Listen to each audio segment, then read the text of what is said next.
Bismillahirrahmanirrahim. Starting with the great name of Allah, who's the most beneficent and merciful. Assalamu alaikum. This is Beria Model School, PNAD Maripur. I am Aksanas from Primary Wing, your mathematics teacher. Hope you are fine and doing well. Today we are going to start our unit number 2, and our unit number 2 is average. So dear students, first of all we should have to know about average. The average of a group of number of the same kind is a single number which represents the group. Average का मतलब है किसी भी data जो कि same quantities से बना हो या जिसमें सेम क्वांटिटीज़ मौजूद हों, उनमें से किसी की सेंट्रल वैल्यू को फाइंड किया जाए, उसे एवरेज कहते हैं। अब सेम क्वांटिटीज़ से क्या मुराद है? अगर मेरे पास एक डेटा गिवन है जिसके अंदर कुछ स्टूडेंट्स हैं, उनकी एज के बारे में बात की जा रही है, जैसे कि 10 ईयर्स, 8 ईयर्स, 12 ईयर्स, 6 ईयर्स। अगर मेरी क्लास के डिफरेंट स्टूडेंट्स की डिफरेंट एजेस मेरे पास गिवन हैं, तो वहाँ पर डेटा सेम क्वांटिटी में मौजूद है। किस तरह से? क्योंकि तमाम की क्वांटिटी सेम है, सब में ईयर्स की बात की जा रही है, सो दैट मीन्स मेरा डेटा सेम क्वांटिटीज़ में मौजूद है। इसी तरह अगर मैं बात करती हूँ, अगर एक शॉप से एक कस्टमर ने एक दिन चीनी यानी कि शुगर परचेज़ की है 5 kgs, इसी तरह सेकेंड डे उसने अगेन शुगर परचेज़ की है 4 kg, उसके नेक्स्ट डे यानी कि थर्ड डे उसने अगेन शुगर परचेज़ की है 7 kgs। दैट मीन्स उसका डेटा सेम क्वांटिटी में जा रहा है। अब वो चाहे तो अपने उस डेटा का एवरेज मालूम कर सकता है, क्योंकि उसने जो शुगर परचेज़ की है वो सेम क्वान्टिटी में थी। सेम क्वान्टिटी में किस तरह से? kgs में वो शुगर परचेज़ कर रहा है, दैट मीन्स उसका यूनिट सेम है। तीनों दिन उसने जो शुगर परचेज़ की वो केजीज़ में थी, बेशक नंबर चेंज था 3 kg, 5 kg, 7 kg, लेकिन उनका यूनिट सेम था। दैट मीन्स उसका आप एवरेज मालूम कर सकते हो। एवरेज हमेशा सेम क्वांटिटीज़ के बीच में फाइंड किया जा सकता है, कभी भी एवरेज डिफरेंट क्वांटिटीज़ के बीच में फाइंड नहीं कर सकते। Now have a look on your screen. यहाँ पर कुछ डेटा की एग्जांपल्स आपको गिवन है। इस एग्जाम्पल से आपको पता चल जाएगा कि किस तरह से डेटा सेम और अलग हो सकता है। फॉर इंस्टेंस यहाँ पे हमारे पास एग्जाम्पल नंबर 1 में 10 years, 9 years, 8 years and 12 years, तमाम जो क्वांटिटीज़ हैं वो ईयर्स के साथ दी गई। यहाँ पे यूनिट सबका सेम है, ईयर्स में बात की जा रही है, सालों की बात हो रही है, मंथ्स नहीं है, डेज नहीं है, वीक्स नहीं है। दैट मीन्स आप इसका एवरेज इजीली फाइंड कर सकते हो। लेट्स सपोज कि मेरे स्टूडेंट्स है क्लास में, ये उनकी एजेस हैं और मैं फाइंड करना चाहती हूँ कि मेरी क्लास के स्टूडेंट्स की एवरेज एज कितनी है।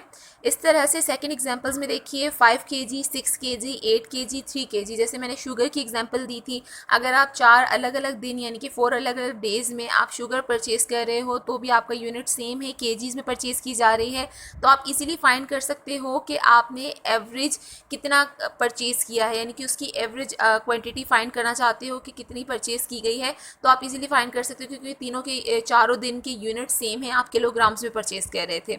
जबकि यहाँ पर रॉन्ग डेटा की हेडिंग के नीचे आपके पास एक डेटा मौजूद है, उसके according 6 kilometre 5 kilogram, 8 kilometre 9 kilograms. यहाँ पर 6 किलोमीटर यानी कि लेंथ की किसी फासले की बात की जा रही है, फिर 5 kgs आप किसी चीज़ के वज़न की बात कर रहे हो जिसको आप किलोग्राम में नाप रहे हो, फिर अगेन आप 8 किलोमीटर किसी डिस्टेंस की या लेंथ की बात कर रहे हो, फिर 9 किलोग्राम्स यानी कि आप वज़न की बात कर रहे हो। किलोमीटर्स आपको पता है किस लिए यूज़ होता है, किलोग्राम अलग, दोनों अलग अलग यूनिट्स हैं। इस तरह से आप जब आपके यूनिट सेम नहीं होंगे, आपकी क्वांटिटीज़ के सेम नहीं होंगी, तो आप उसका एवरेज फाइंड नहीं कर सकते। ठीक है, ये देखिए आपने डेटा की एग्जांपल्स। अब हम ये चेक करते हैं कि एवरेज फाइंड किस तरह से किया जाता है। जैसे कि यहाँ स्टेप्स की हेडिंग में आपको नज़र आ रहा है, find the sum of all given numbers and divide the total by the number of addends. आपने जितनी भी गिवन नंबर, जो भी क्वांटिटीज़ हैं, एज की बात है, किलोग्राम्स, किसी मेज के स्कोर हैं, आपके टेस्ट के स्कोर्स हैं, मार्क्स हैं, आपने उन सबको सम कर लेना है, first step. And second step, divide the total by the number of addends, और आपने नंबर्स को एडेंट्स के साथ डिवाइड कर देना है। There are 3 types of averages. Number 1 mean, number 2 mode and number 3 median। और इन 3 टाइप्स में से जिसे हमने डिस्कस किया और जिसके फॉर्मूला आपके सामने एक्सप्लेन किया गया आपको, वो है मीन, मोड और मीडियन, अपने नेक्स्ट ग्रेड्स में पढ़ेंगे।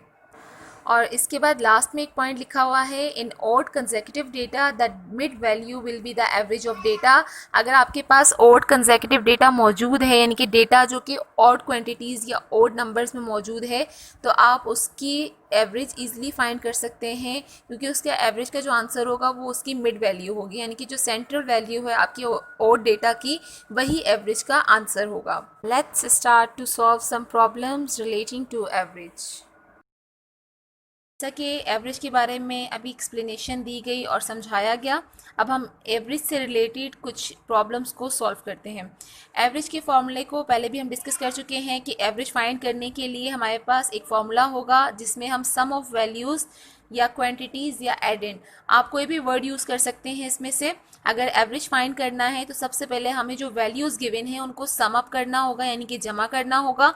आप वैल्यूज़ का वर्ड यूज़ कीजिए, क्वांटिटीज़ का वर्ड यूज़ कीजिए या एडेंड का वर्ड यूज़ कीजिए, कोई प्रॉब्लम नहीं है इससे, ठीक है। इसके बाद आपने जब सम आ जाएगा हमारे पास तो हम उसे डिवाइड करेंगे नंबर ऑफ वैल्यूज़, क्वांटिटीज़ और एडेंड। आप इनमें से कोई भी वर्ड यूज़ कर लें। नंबर कहते हैं तादाद को, यानी कि क्वांटिटी। अब हम नंबर गिन लेते हैं, जैसे कि अगर ये आपके पास एक गिवन डेटा है, इसमें पता नहीं है किस चीज़ के बारे में बात हो रही है, किसी के वेट के बारे में बात हो रही है, किसी ने मार्क्स गेन किए हैं, मार्क्स ऑब्टेन के बारे में बात हो रही है, किस चीज़ के बारे में बात हो रही है ऐसा नहीं पता, इसलिए हम कोई भी वर्ड इनमें से यूज़ कर सकते हैं। अब जैसे यहाँ पर कितने नंबर्स हैं हमारे पास, 1 2, यहाँ पर नंबर्स हमारे पास हैं 1 2 3 4 and 5। That means number of values कितनी है हमारे पास, 5 मौजूद हैं।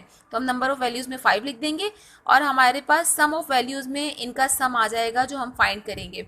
14 लिया यहाँ पर, 14 प्लस 27 प्लस 5 प्लस 19 प्लस 10, ठीक है। इस तरह से हम एवरेज फाइंड करेंगे अपनी वैल्यूज़ का, लेकिन एवरेज फाइंड करने के लिए हमें इनको सम अप करना होगा। और सम अप किस तरह से करेंगे, 14 27 5 19 एंड 10, इन सबको अब हम इन्हें सम अप करेंगे। और सम अप करने के लिए हमने रफ साइड पे वैल्यूज़ लिख ली हैं, इनको प्लस करते हैं। 4 और 7 11, 11 में 5 प्लस करेंगे 16, 16 में 9 प्लस करेंगे 25 एंड 25 में 0 प्लस करेंगे तो 25 ही आ जाएगा। जो हमारी वंस के प्लेस पे वैल्यू थी वो नीचे 5 लिख दी और हमारा 2 ऊपर कैरी में चला गया। 2 और 1 3, 3 और 2 5, 5 में 1 प्लस कर देंगे 6, 6 में 1 प्लस कर देंगे 7। इस तरह हमारे पास टोटल जो आ गया वो है 75, ठीक है। जो हमने सम अप किया है इन तमाम वैल्यूज़ को तो आंसर आया है हमारे पास 75। इन सब को सम करने के बाद 75 हमारा आंसर अब हम यहाँ लिख देंगे और डिवाइडेड बाय 5 जो हमारी नंबर ऑफ वैल्यूज़ है। 5 कहाँ से आया, ये 5 वैल्यूज़ थी, काउंट करने के बाद हमने लिखा 1 2 3 4 5। इस तरह से आप अपना एवरेज फाइंड कर सकते हैं। पहले वैल्यूज़ को सम अप करना है, फर्स्ट स्टेप, और सेकंड स्टेप 5 के साथ हम उसे क्या कर देंगे, डिवाइड कर देंगे। अगर आप चाहें तो आप इसको यहीं डिवाइड कर सकते हैं। 5 1 5, 5 1 5, इसमें से जो 2 बच गया वो यहाँ दे दिया तो ये 25 आ गया। 5 5 25, तो 15 हमारे पास आंसर आ जाएगा एवरेज का। इस तरह से एवरेज आप यहाँ लिखते रहिए, ठीक है। तो ये हमारे पास 15 आंसर आ गया एवरेज का। अगर यूँ समझना है तो हम इसे डिवाइड करके दिखा देते हैं। 5 एंड 75 को डिवाइड कर दिया, 5 1 5, माइनस कर देते हैं, 7 में से 5 माइनस किया 2, 5 नीचे आ जाएगा अगले स्टेप में, 5 5 25। इस तरह से हमारा ये आंसर सॉल्व हो गया। हमारे पास आंसर आ गया 15, जो कि हमारा ऑलरेडी यही आंसर आया था। अब हम अपनी प्रॉब्लम नंबर 2 सॉल्व करना स्टार्ट करते हैं। जैसे यहाँ लिखा हुआ है 100 centimetre, 410 centimetre, 615 centimetre, 500 centimetre, 110 centimetre and 300 centimetres. अब जैसे कि यहाँ पर कोई भी यूनिट यूज़ नहीं किया गया था, ना किलोग्राम, ना एयर्स, ना ही मार्क्स, किसी चीज़ की बात नहीं की जा रही थी, तो हमें पता नहीं था कि डेटा क्या है। जब यहाँ पर सेंटीमीटर्स लिखा हुआ है दैट मीन्स लेंथ की बात हो रही है। किसी भी चीज़ की लेंथ हो सकती है, कोई कपड़ा हो सकता है, वुडन पीस हो सकता है, कुछ भी हो सकता है, कोई रूलर हो सकता है। तो हम यहाँ पर सम ऑफ वैल्यूज़, क्वांटिटी और एडेंड के बजाय हम वो चीज़ यूज़ कर सकते हैं जिसकी बात की जा रही है। या लेंथ की बात की जा रही है, सेंटीमीटर से पता चल रहा है कि लेंथ की बात की जा रही होगा। अगर केजी यूज़ होता तो दैट मीन्स यहाँ पर वेट की बात की जा रही होती। इनके बजाय आप डायरेक्ट वो चीज़ लिख दें जिसकी बात की जा रही है आपकी प्रॉब्लम में, ठीक है। अब हमारे पास नंबर ऑफ वुडन पीस, हम सपोज करते हैं कि कुछ वुडन पीस थे जिनकी जो एक वुडन पीस है उसकी 100 सेंटीमीटर है लेंथ, सेकंड जो है उसकी 410 सेंटीमीटर है, थर्ड है उसकी 650। इसी तरह से कुछ वुडन पीसेस हमारे पास मौजूद हैं, उनकी लेंथ हमारे पास थी। सम ऑफ लेंथ में क्या आएगा, इन तमाम वैल्यूज़ को, इन जितनी भी वैल्यूज़ हमें दी गई हैं सेंटीमीटर के साथ, इनको हमने सम अप कर देना है। तो हम सम अप करने के लिए इसको यहाँ लिखते हैं 100 प्लस, यूनिट यहाँ लिखना ज़रूरी नहीं, यूनिट अब आप डायरेक्ट आंसर में लिखेंगे, ठीक है। 410, उसके बाद हमारे पास आ जाएगा प्लस 615 प्लस 500 प्लस 110 प्लस 300, ठीक है। इस तरह से लास्ट में जो number of wooden pieces count कर लेते हैं कि कितने वुडन पीसेस थे, 1 2 3 4 5 6 वुडन पीसेस है, तो हमने 6 से इसको डिवाइड करना है। अब हमारे पास वैल्यू को जो सम आएगा, पहले हम सम फाइंड करते हैं। वैल्यूज़ को सम अप करने के लिए यहाँ रफ साइड पे लिख लेते हैं 100, 410, 615, 500, 110 एंड 300। इन तमाम वैल्यूज़ को प्लस कर लेते हैं, 0 0 5 एंड देन यहाँ पर सिर्फ 5 आ जाएगा। सेकेंड कॉलम में सेकेंड रो स्टार्ट करते हैं टेंस वाली प्लेस में 1 1 2 2 और 1 3, तो इस तरह से यहाँ पर आ गया 3। और जो हमारे पास 100 का प्लेस वैल्यू है, 100 का कॉलम है, वहाँ चेक करते हैं 1 और 4 5, 5 और 6 11, 11 में 5 प्लस करेंगे 16, 16 में 1 प्लस करेंगे 17, 17 में हम 3 प्लस करेंगे तो 20, तो दैट मीन्स यहाँ पर आ गए 2035। ठीक है, अब हम यहाँ लिख देंगे 2035 डिवाइडेड बाय 6। 2035 को 6 के साथ हमने डिवाइड करना है ताकि हमें हमारी एवरेज का आंसर मिल जाए। 2035 को डिवाइड करते हैं 6 के साथ। जैसे यहाँ पर 6 का टेबल देखना है हमें, 6 हमारा डिवाइज़र है और 2035 हमारे डिविडेंड है। हम डिवाइड की ऑलरेडी क्लास ले चुके हैं और उसको समझ चुके हैं। 2035 हमारे पास मौजूद है। अब हम 20 ले लेते हैं, चेक करते हैं 6 के टेबल में 20 आता है या नहीं, मल्टीपल है या नहीं। तो हमें पता है कि 6 के टेबल में 20 मल्टीपल नहीं है, जबकि 20 से जो लेस वैल्यू आएगी, छोटी वैल्यू आएगी, वो होगी 18। 6 3s are 18, माइनस करेंगे 20 में से 18 माइनस किया 2 एंड देन 3 आ जाएगा नेक्स्ट स्टेप में नीचे। फिर हम 6 का टेबल अगर यहाँ पर लिख लें 6 12 18 24 एंड 30। अब इसको इजीली सॉल्व किया जा सकता है 23। जैसे कि यहाँ नज़र आ रहा है 23 हमारे 6 के टेबल का मल्टीपल नहीं है, 24 है। 24 जो कि बड़ा हो जाएगा वैल्यू मल्टीपल, इस वजह से हम पीछे जाएंगे एक स्टेप और हम वैल्यू लेंगे 18। 6 3s are 18 and then minus करेंगे तो हमारे पास क्या आंसर आ जाएगा। 3 में से 8 माइनस नहीं हो सकता, 1 यहाँ से कैरी दिया, यहाँ पे 1 बच जाएगा, सॉरी बोरो कर लिया इन्होंने। तो 30 में से 8 माइनस करेंगे तो हमारे पास आंसर आ जाएगा 9 10 11 12 13 5 आंसर आएगा। ठीक है, और 1 में से 1 माइनस करेंगे तो 0, कुछ भी नहीं, नील। अब नेक्स्ट वैल्यू नीचे आएगी अगले स्टेप में, तो 55 बन जाएगी वैल्यू। 55 चेक करना पड़ेगा कि हमारे पास 55 6 के टेबल में आती है या नहीं। अगर इस टेबल को हम आगे कंटिन्यू करें तो हमारे पास टेबल कुछ इस तरह बनेगा 36 42 48 54 एंड 60। अब जो हमारे पास ये टेबल है इसके अकॉर्डिंग 54 हमारे पास वैल्यू आती है, वरना 60 आ जाएगा। 60 जो कि बड़ा होगा तो हम एक स्टेप पीछे जाएंगे और 54 ले लेंगे। 6 9s are 54, माइनस करेंगे तो क्या बच जाएगा 1। ठीक है, एवरेज जो कि परसेंटेज की एक कैटेगरी में आती है, इस वजह से हम उसे पॉइंट में आंसर देंगे, यानी कि डेसिमल में आंसर देंगे। यहाँ पे पॉइंट का इजाफा करके हम 0 लगा देते हैं और 6 1s are 6, माइनस करते हैं, 10 में से 6 माइनस किया 4 आंसर आ गया। जैसे कि पॉइंट ऊपर डेसिमल ये लगा हुआ है तो हम एक और 0 का इजाफा करते हैं ताकि हम एटलीस्ट 2 प्लेसेस ले लें डेसिमल की। तो यहाँ पर आ गया 40, 40 नहीं आता टेबल में, 42 आएगा। 42 से छोटी रकम 36 आएगी तो हम 36 लेंगे। 6 6 are 36, माइनस करेंगे 40 में से 36 को तो हमारे पास 4 अगेन आ जाएगा। इसी तरह से कंटिन्यू चलता रहेगा जबकि हमने 2 प्लेसेस ले ली डेसिमल की बात, जो हमारा आंसर ठीक है। तो हमारे पास ये हमारे एवरेज का आंसर आ चुका है 339.16। ठीक है, तो हम यहाँ लिख देते हैं अपने एवरेज का आंसर 339.16। और आपका जो भी यूनिट सवाल में हो वो आप अपने यूनिट के साथ लगा दीजिए, सेंटीमीटर। ये हमारा आंसर आ गया है एवरेज का। ठीक है, इस तरह से हमने ये 2 सवाल अपने सॉल्व किए हैं एवरेज के। Now open your book, page number 170। अब हम अपनी बुक का क्वेश्चन नंबर 1 सॉल्व करने जा रहे हैं। Fill in the blanks. An average is obtain by adding the quantities together and dividing the sum by. अगर हम एवरेज फाइंड करना चाहते हैं तो एवरेज फाइंड करने के लिए हम क्वांटिटीज़ को पहले ऐड कर लेते हैं और सेकंड स्टेप में हम डिवाइड करते हैं। डिवाइड द सम, जो सम का जो भी सम आएगा, यानी कि जो भी आप ऐड करेंगे उसको आप डिवाइड किसके साथ करते हैं, जैसे कि अकॉर्डिंग टू फॉर्मूला जो हमने अभी थोड़ी देर पहले पढ़ा, इसके अकॉर्डिंग सम जो आएगा उसे हम किसके साथ डिवाइड करते हैं, नंबर ऑफ वैल्यूज़ के साथ।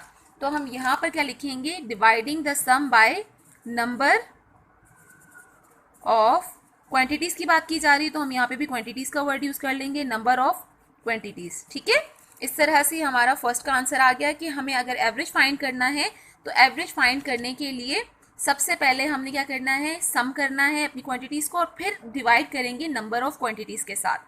Average tells about the central value of. Average हमें बताता है सेंट्रल वैल्यू के बारे में। किस चीज़ की सेंट्रल वैल्यू के बारे में, data. The average of 7, 9, 10 and 18 is 7, 9, 10 और 18 का एवरेज क्या होगा? इसको फाइंड करने के लिए हम अपने आप यहाँ सॉल्व करते हैं रफ वर्क। 7, 9, 10 एंड हमारे पास वैल्यू है 18। ठीक है, इसको अगर हम एवरेज फाइंड करना चाहें तो एवरेज का तरीका क्या है? 7 + 9 + 10 + 18, इन सबको समअप किया जाएगा और डिवाइड कर देंगे। 1, 2, 3, 4 वैल्यूज़ हैं तो 4 से डिवाइड कर देंगे। इन सबको समअप करते हैं। 7 और 9 को प्लस करेंगे 16, 16 में 10 प्लस करेंगे 26 एंड 26 में जब 18 प्लस करेंगे, अगर 26 में 18 प्लस करते हैं तो 14, 1 एंड देन इस तरह से आ गया हमारे पास 44। 44 आंसर आया। 44 को 4 से डिवाइड कर लेते हैं। ठीक है, 4 1 ज़ार 4, 4 1 ज़ार 4, 4 1 ज़ार 4, दैट मीन्स ये 11 जो है हमारा आंसर आ चुका है इसका। तो अब यही आंसर हम यहाँ पर फिल कर देंगे। तो यहाँ हम लिख देंगे 11। ठीक है, आप इसको सॉल्व करके देख लीजिएगा रफ में और फिर उसके बाद अपना आंसर यहाँ पे फिलअप कर दीजिएगा। The average of 1000, 1000 and 1000 is dash. आपका जो भी डेटा है उसको भी डिफरेंट वैल्यूज़ होती हैं, तो आप उसकी सेंट्रल वैल्यू यानी कि बीच की वैल्यू निकाल के मिड वैल्यू फाइंड करके आप एवरेज निकालते हैं। जबकि यहाँ पर जो तीनों वैल्यूज़ हैं बिल्कुल सेम है, 1000, 1000 एंड 1000, तो दैट मीन्स इसमें कोई मिड वैल्यू मौजूद ही नहीं है। सो इसका एवरेज का आंसर 1000 ही होगा। अगर आप इसको मैं यहाँ मैं अगर आपको सॉल्व करके बता दूँ, अगर ये डेटा लेते हैं हम 1000 + 1000 + 1000, ठीक है, इन तीनों को प्लस करते हैं और डिवाइड करेंगे। 1, 2, 3, 3 वैल्यूज है तो 3 से डिवाइड करेंगे। 1000 में 1000 प्लस किए 2000, 2000 में 1000 प्लस कर दिए 3000, तो यहाँ पर आ गया 3000 और 3 से डिवाइड कर देंगे।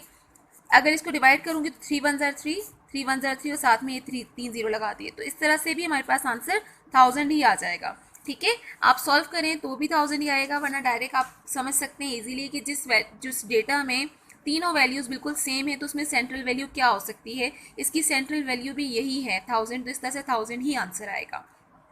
To find the average of 18, 14, 15 and 17, we divide dash by 4.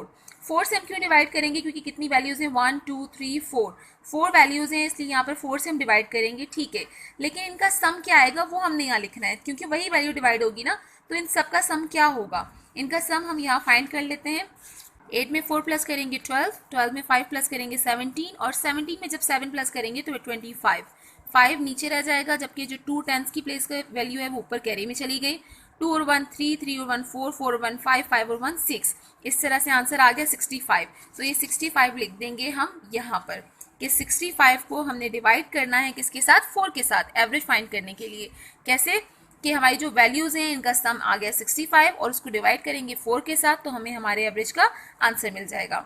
इस तरह ये हमने क्वेश्चन नंबर 1 सॉल्व किया, जबकि क्वेश्चन नंबर 2 आपके होमवर्क असाइनमेंट में है, ट्रू फॉल्स, वो आप खुद सॉल्व करेंगे। It's time for homework assignment and your today's homework assignment is do question number 2 on book page number 170 and do question number 4 part B and C on your notebook from book page number 171. It's time to wind up the class. Inshallah, we will continue this topic in our next video. Till then, complete your assignments. Take care of yourselves and your families. Assalamu alaikum.